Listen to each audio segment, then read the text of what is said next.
Holla ballers and welcome to, I would usually call this standout, but it's really raid tips for Castle Nathria. Castle Nathria has some downplayed difficulty bosses, and I really mean that. Like, this is the first one we're going to look at, although I've been through WoW Progress today, and I see that actually the Hungering Destroyer is proving to be a bigger wall than I probably would have given it credit for. So we will be looking at Hungering Destroyer again as well after this, although technically it comes before this boss. But I wanted to start with Artificer Xy'mox, and that was for a number of personal reasons. One, this is the biggest challenge I faced in Castle Nathria so far. That includes the Stone Legion Generals, where we're up to now. And I genuinely believe, after watching several guides on this fight, that the difficult elements of this fight are heavily downplayed in guides and will woefully unprepare you for what you're going to face while dealing with Artificer Xy'mox. That's not to say the guides are wrong, it's just that this fight puts a huge amount of pressure on about 12 players. And that's not a big deal for Mythic, really, but if anything goes wrong there, you're really in a bad way. And if you're unprepared for that to happen, then you can be frustrated, because the chances are that you are coming into this fight thinking, okay, the big guilds killed it relatively quickly. It's probably not that difficult a fight. It's like boss number 4 or 5. We should be fine. But what you'll actually see if you look at a lot of the progress of the guilds right now is they are leaving Artificer Xy'mox wherever possible until after Enerva Darkvein, which originally people would have come here first, but now people are starting to recognize that this fight actually kind of sucks in what it does. So this fight is referred to as the big overlap. The two big overlaps is what you will hear a lot of when you're preparing for this fight. Your raid leaders are likely to tell you about these two ridiculous overlaps that happen in this fight. And the main focus of your guild will probably be on these two big overlaps. So there's a couple of things I need to explain in order to really get this out there. And it's something that's going to affect several bosses in Castle Nathria. So if you're looking for more tips, please pay attention to this part. Let's talk a little bit about spell queuing and what that actually means. The way Blizzard's kind of started to get around boss timers and weak auras and things like that is they are using spell queuing a lot more. There's like 3 or 4 bosses in Castle Nathria that will utilize spell queuing. What is it? Excuse me. Essentially, a boss is just kind of like a player.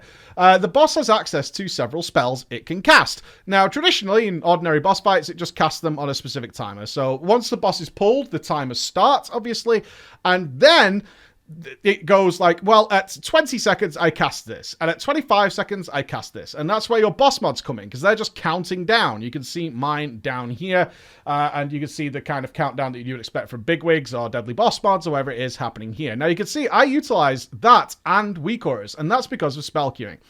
So when the boss starts in like a phase 1, it has access to, say, 4 or 5 abilities, right? Something really simple. So for Artificer Xy'mox, if we go back towards the beginning, Artificer Xy'mox in phase 1 could do Hyperlight Spark, it could do Rift Blast, it could do Tear, it could do Spirits, right? So it's got these 4 spells that it can utilize.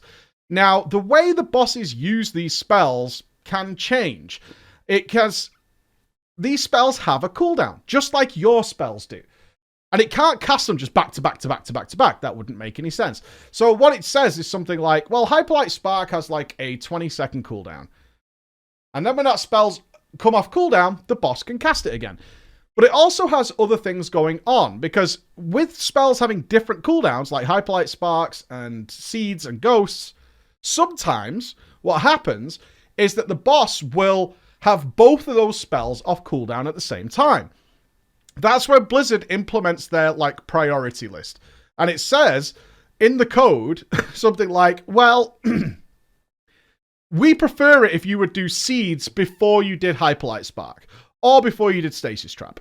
So that's what happens, is it starts to back up. Like, the spells that have been off cooldown start to get pushed further and further away from when they technically should have casted. Now, this also gets a little bit more complicated as phases change, as Artificer Xy'mox does as well. The phases change, and therefore, more spells are added to the boss's ability list, right? So from phase 1, we have Ghosts, and in Mythic, it does not remove mechanics when it changes phase. So it starts off with having Ghosts as well as its normal abilities. Then when it goes to phase 2, it adds Seeds to that, and then when it goes to phase 3, it also adds Annihilate to that. So now the boss has like 7 spells at its utility, right? Or 6 spells.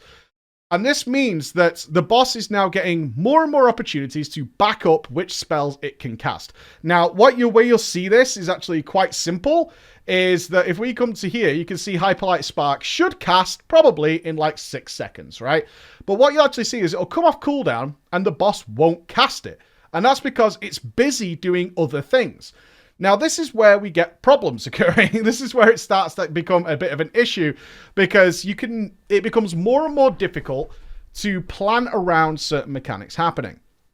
Now, why is this a pain in the ass? Because it just casted like 4 seconds later, right, Mike? It's not that big of a deal. Well, actually, yes, it is. So let's talk about the first thing that kind of got us unstuck. And you might have some ideas about this fight from watching kill videos that make you think that... Let me just say the statement, which is, if we get to the final phase after the 2 big overlaps we're going to do, and even if some people are dead, it doesn't matter whether the boss is dead at that point, because the boss will no longer do anything as bad as those 2 big overlaps. That's not true. In fact, a couple of times, this is where the pressure is really on your healers. The healing in the last phase is actually extreme. And a lot of it is down to this simple mechanic, Hyperlight Spark. Hyperlight Spark starts at the beginning of the fight. You can see as soon as you pull the boss, it starts doing it. But you've probably, if you've done Heroic, Normal, or even started Mythic, you don't really care about Hyperlight Spark. It's this that's doing all this raid damage. It hits reasonably hard, but it's not a big deal. If anything, most people would just say this is just raid damage, right? It's just something the boss is doing, so we have to actually heal the raid. The problem is, by the time we get to the 3rd phase, there's a number of things going on. Namely, you have the Annihilation Aura. This is a constant ticking damage on the raid, which is bleeding the raid. You can see everybody in the raid has it. And it's going to start hurting a lot. We also have Withering Touch. You can see this blue icon over here on our DK, which does extreme amounts of damage. And we also have things like Suck-In happening, which are working against your healer's abilities. You just kind of standard turret because they have to run against it. And then you have Hyperlight Spark happening on top of that. And that's when it becomes very, very dangerous. And those things, if you're not prepared with damage reduction spells, which you need to take very, very seriously, you can see people getting wiped out left and right with different things. This is where you can come unstuck. And we found this a number of times in our progress of this fight. Is like, we made it to that last phase. Should have been a free kill, even with everybody alive. And we just bled to death. Literally, we bled to death. The damage was just too intense. And mainly, it was Hyperlight Spark coming in and doing that kind of slap effect on top of all the other damage that really sort of popped people off the face of the earth. And it's something that I don't think is really given enough emphasis to in guides, is to be ready for that and work around it. But bear in mind, it can spell queue. Lots of ways of nullifying this, barriers, AMZs, all these kind of things work really well, putting up some nice dish shields. But it is something that now, when we farm this boss, and we farm this every week now, you will hear in our comms, our healers like being right, Hyperlight Spark is coming. Get an AMZ down. And that's what enabled us to clear up this last phase. And again, I'm only bringing it up because it's one of the things I don't think is giving enough credence to in guides and things. You have to excuse my cough. It's not the Rona, it's just talking all the time. Okay, let's talk about these 2 overlaps. I was lucky. I was pretty lucky, although this is a great challenge. I found this a great challenge because this can go wrong in a number of ways. I was really lucky to get to play every seed position. So what are the 2 big overlaps? Essentially, in the last phase, the boss will have 2 points where it will cast absolutely everything all at once, right? Back to back to back. So you will get Ghosts, you will get Withering Touch, you will get the Annihilate Suck-In, and you will get Seeds. And the difficulty here is pretty obvious. People need to get the seeds to the other side of the room, okay, while all this is happening. Here's the first tip I could give you for the guys who are dealing with this, because now I have a set position. But luckily enough, I was the backup guy for everybody, which meant that, let's say, this guy died or this guy didn't have any cooldowns in this seed, then I would go and replace them. So through that, I got to play all the different ones. Some are more difficult than others, but realistically, that's not the problem. The realistic issue is what happens to the players who's supposed to deal with the seeds. And although for everyone else, and I think this is why this fight is kind of given the green light as being an easier fight.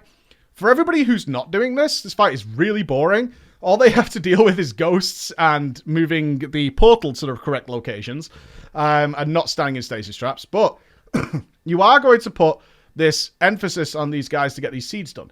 So first of all, backups are really, really important, because what we're about to explain is that most people, I think, after listening to some of the comments I've had from people who are stuck on this fight, they prepare their battle plan for how to deal with the 2 overlaps. So this is going to happen twice in a best case scenario. And in a best case scenario, these are very, very easy. The problem is the worst case scenario. So luckily on this kill here, I have a best case scenario and a worst case scenario, which is exactly what we want. So we're going to play from here. So my job at this point, as we move people around, some people got adjusted and we changed the comp a little bit. So I ended up dealing with this seed that's going to spawn not here, but actually to the right, which means I need to, well, I do it throughout the fight, but the 2 dangerous overlaps, I need to get the seed from around here to the other side of the room. And if everything goes swimmingly, it's so easy. It's so free. And I think on some occasions, players will even say, oh, I've got mine covered. Then they die. And they're like, I did not have that covered. And it depends on what happens to you that makes it go wrong, in all seriousness. So we need to go back a little bit further because it's about to kick off and about to get started. So depending on when you actually deal with this, is different depending on how you do phase 1. Now, at this point, we're about to go and do it. At this point, I imagine nearly everyone watching this is going to be doing full potions and things in phase 1. That's now the given accepted strategy. Just to highlight, though, I think this is really interesting. Just to highlight how bizarre spell queuing and ordering can be. If you don't blast the boss in phase 1, like in the first 30 seconds of the fight, what happens 4.5 minutes later is entirely different. As in by over a minute different. So the 2 big overlaps, if you take it easy in phase 1 and you save cooldowns for a big nuke later on, usually you try and nuke this boss when it enters phase 3 to get out of it as quickly as possible, because of course you have that stacking damage and all those kinds of things. You will run into this scenario where the gap between the 2 big overlaps is either 0 time, as in they happen literally right next to each other, or there is a full minute gap between them. That is how the spell queuing affects something later on. And in Castle Nathria, there's a repeating situation where something that happens 2 or 3 minutes ago has a dramatic effect right now. And it's something you're going to have to work through. So anyway, this is free. This is totally free. So I have a battle plan for dealing with this Annihilate, as everybody who's assigned a seed will do. Now, I will point out here, I'm doing it on my Hunter, but there are so many classes that are really good at this. It honestly depends entirely, and I can't stress this enough, what resources that character has available. Because the tricky thing about this, and when going through this video, I went through it on stream as people are asking me about it, is, oh, why don't you use, say, Aspects of the Cheetah here? Or why don't you use your Night Fae ability? The fact is we have to prepare for 2 of these that are a minute apart, which means I can't use resources for Seed 1 that I need for my battle plan for Seed 2. Because if I do that, I can no longer do Seed 2, and that's where your backups come in. Now, that's the good thing. If you have backup people available, and you have a really bad Seed 1, you could say, I had to use things during that seed, I cannot do Seed 2. Instead of, which I think a lot of people try and do, especially when the pressure's on them to get it done, trying to say, I'll figure a way through it. That's not really going to work. This thing needs to be pretty set in stone as to how you do it. There is some adjustment depending on which seed you're doing, but you need to have a plan in place. Now, again, I'm doing it on my Hunter. Druids are really good at this with Tiger's Dash. DKs are really good at this because they can walk through it with Death's Advance.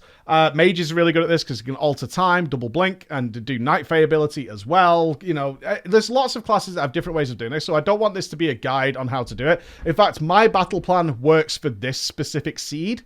It's not what I would use if I was doing a different seed. So I really don't want you to be like, okay, I'm going to copy this down. It's all about trying what works best for you. So first seed is simple. This one's just going to be Aspects of the Cheetah and Night Fae Blink if necessary. Now, if I get a good position, it shouldn't be necessary, but in fact, I was a touch late coming out.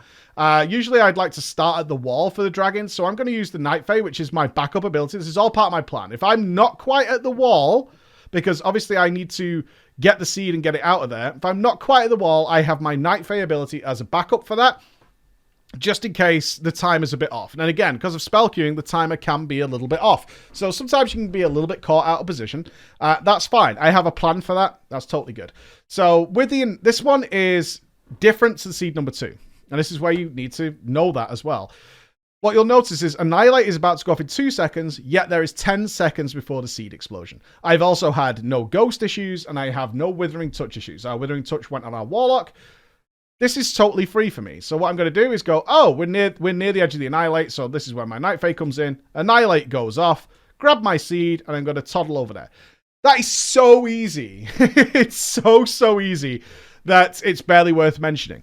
Now, what I found in progress is that on a number of occasions, I had runs like that, and people would say, like, is your seed sorted? And I'd be like, yeah, that was so easy. Your seed guys are probably going to need to go through a different amount of problems to figure out what is happening. So one thing to bear in mind there is, remember, the Annihilate goes off first, and then the seed has a good amount of time before it detonates. So I could just wait for Annihilate to go off and then walk over. But seed 2 works differently.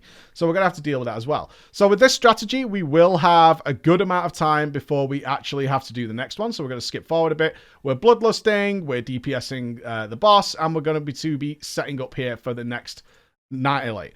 Now, again, if everything goes fine, this is really free. Not a big deal at all.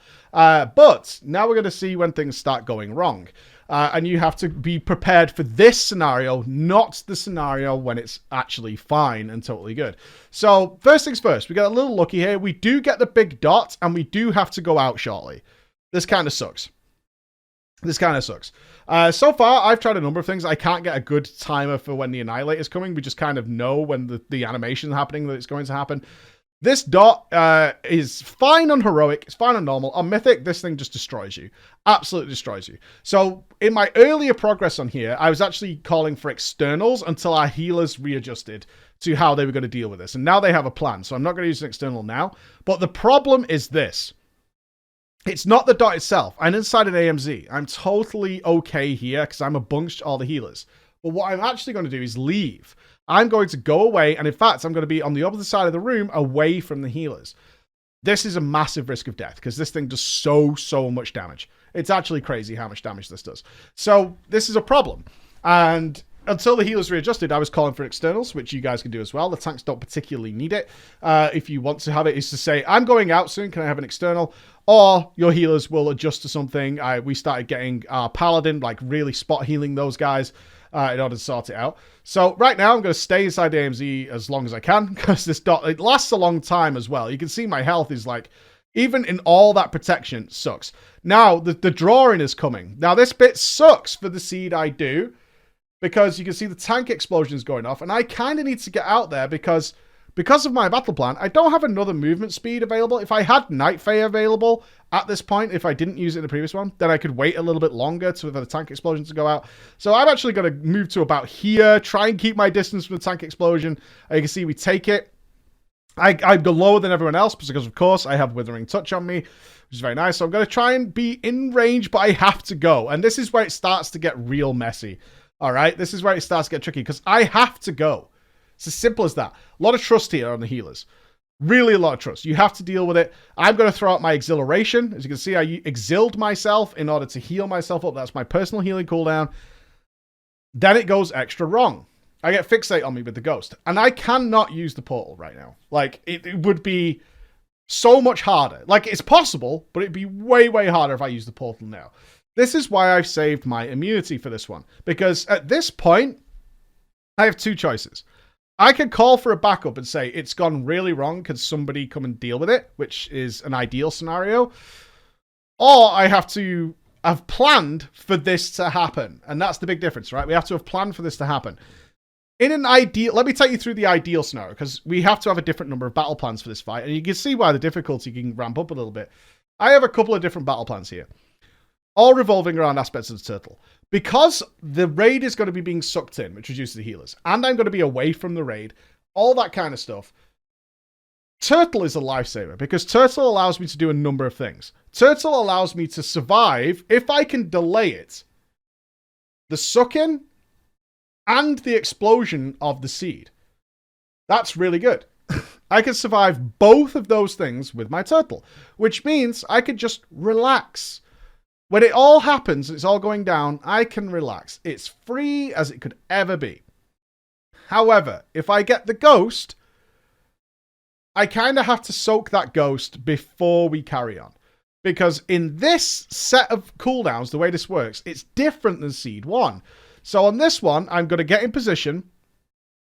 I'm going to make sure I'm okay. I'm probably health potting, hellstoning. I'm then going to turtle early, which I do not want to do, in order to get rid of the ghost. This sucks a little bit for me now, because I now have to do the next part perfectly. I have lost my leverage to not do that.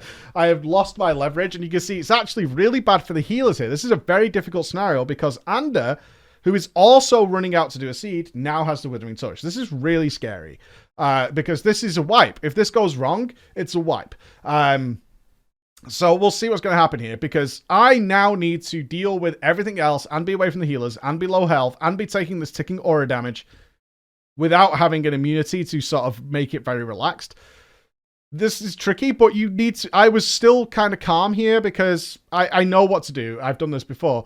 But this is where it could go wrong, because the difference between what's happening to me now and what happened to me a minute ago with Seed 1 are vastly different scenarios. One is completely free. Sometimes this one's completely free, but Seed 1's a mess.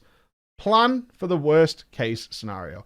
So the difference in this one, which I drew your attention to earlier, is that in fact the Annihilate is 7 seconds away, but the explosion is only 11. There is a dramatically shorter time between Annihilate finishing and the explosion going off. How do we solve that? Well, for a hunter, what we're going to do is go into the Annihilate, and then we're going to use a gateway. You can see I focused it down here to get out again, just to get the seed away. I can't stress this enough. I am totally okay with dying here.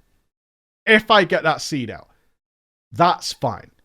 It's totally fine. And you can relax once you accept that. If we're getting to seed 2, my real job here is to get that seed away from the raid. I would ideally like to survive. But as long as I get that seed away from the raid, there are no more mechanically difficult parts after this. This is going to be a healer fight going forward.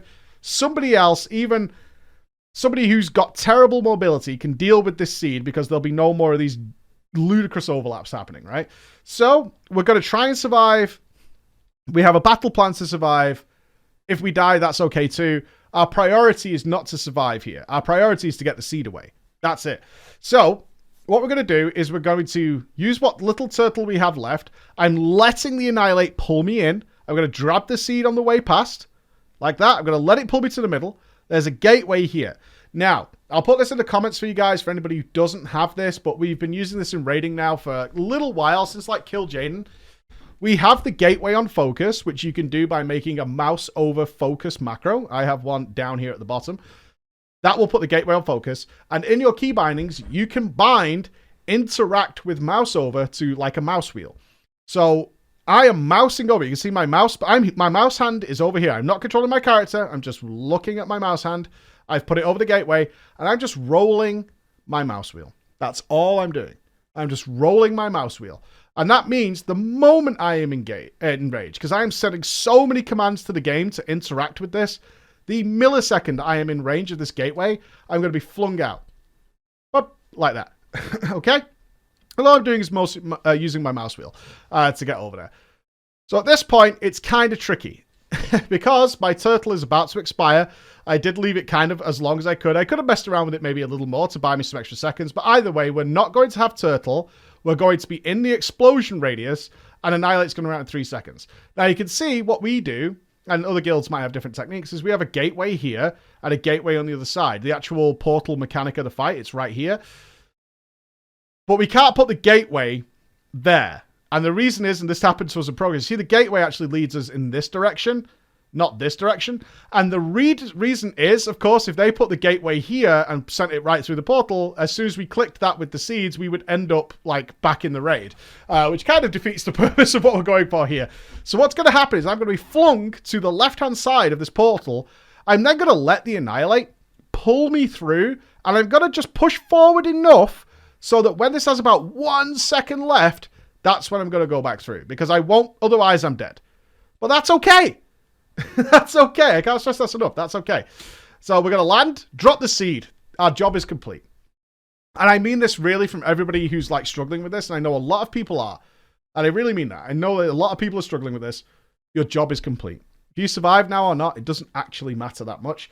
The raid is safe. They will kill the boss now. It's got 24% left. We're good. The healers will take it from there. Your job is complete. But I do want to survive. So what I'm going to do now is turn my character. And this is the kind of plan you need for this. And you can see it's a little bit complicated. Some people will be a bit panicky with this. Again, other classes can do this in entirely different ways. And I'm sure hunters have different ways. I like this style. I'm very comfortable with this. I want to be clear on that before everybody types offering suggestions. I am so fine with this. It's good. And all I'm going to do is turn my character facing the wall just to push forward a little bit because I've still got a second to kill before I hit this barrier. Not before I hit this barrier. I want to appear on the other side of the room through this with about half a second remaining. So I'm going to turn it, aim it, and I'm strafing my character over. About 1 second left. We're going to hit it. We're going to pop out here, and there's not enough time for it to drag me into there, and we're fine. That is how we're going to get this done. Seeds are going off. It's all good. And now we're into this final phase where things are happening. So let's relive that experience again. I think honestly, it looks quite cool when it's all done together. Is we're going to get Withering Touch, which really sucks because this is going to start messing with our health bar. It's not going to buy as much time. Again, I want to be clear. I could have done this even better, for sure. I could have got out like a second later. I could have used Night Fade to get over there. But it happens. This all happens really quickly. We're then going to get the Ghost. I'm going to set myself up for the Seed because that's my priority. I'm not panicking about the Ghost. Having the Ghost appear just means, okay, I'm turtling early. We're going with Strat 2. I'm going to Gateway, drop the Seed. My job is done. And pull myself back through. And everything is fine. Everything is fine. It's all that minutes of explanation is like 4 or 5 or 10 seconds worth of actual activity in order to make it happen. You can see it starts at 3:30. It's about 10 seconds worth of activity. But this is just how bad it can go. And this is what I really wanted to point out here for people who are maybe getting a little annoyed with this fight or expect it to be way easier. Is the difference is like this kind of scenario where you get everything and like Ander got Withering Touch the second, which you can also deal with here. Again, Turtle comes in very handy because the alternative is instead of me getting the Withering Touch here, like I have it there, it's worse if you get it like Ander did, which is really sad because Ander got it after me. He gets it here, which means he's kind of fucked. Unfortunately, you're kind of fucked. You can't really immune it off, and Turtle just is a damage reduction, so that's not going to help either. So it's one of those, well, unlucky, Ander, you're kind of fucked. And he'll deal with it. He's got a battle plan to deal with it as best he can, but his job will be the same as mine. Get the Seed out. That's all you're good for right now, is to get the Seed out. We're going to pull in. I'm just rolling my mouse wheel. There's no stress here. I'm going to try and line it up so I can go through there, and we're golden. In order to finish this up and get everything done. It's that difference, and that's what I really wanted to stress here. It's that difference between that's what you just saw and this, where it's a case of, Annihilate's happening. I can run against it. There's my Seed. Cool, just don't get annihilated. Grab the Seed, gently stroll over to the other side of the room, drop it off, come back, carry on DPSing as if nothing ever happened. And, of course, all that nonsense that can happen there. Now, everything can happen between that. Sometimes Seed 1 is that bad. Sometimes it's Seed 2. Sometimes it's none of them. And you have a really easy pull.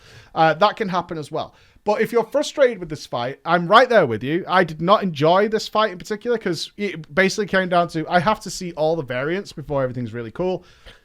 Plan for the worst case scenario. That's all I can say. Plan for the absolute worst case scenario. And ideally, have backups as well. Just have backups who are ready to go and deal with it, get that Seed out. I feel confident enough to say, I need help.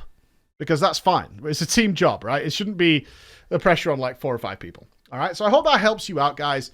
Thank you very much for watching. I'll have something on Hungry Destroyer coming up in the next couple of days. It is Wednesday here in the EU, which means we have clear tonight.